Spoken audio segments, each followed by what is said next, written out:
Hello guys, and welcome to another CorelDRAW tutorial. In this tutorial, I'm going to show you how to create backgrounds in CorelDRAW. The first thing you need to do is to create a new document. To do that, simply hit Ctrl+N on your keyboard and this window will pop up.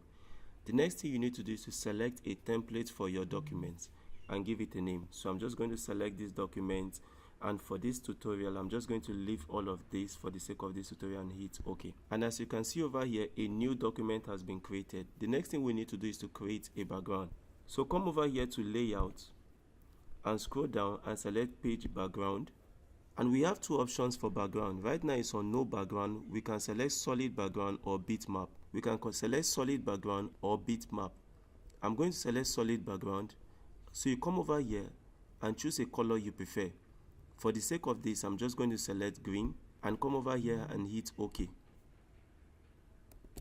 And as you can see, a green background has been created. The next step is how to use a picture as a background.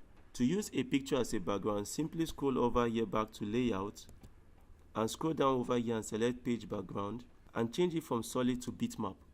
Now you can browse the picture you want to use as your background. I could come over here to download and scroll down and check any image that I think I would like to use as my background.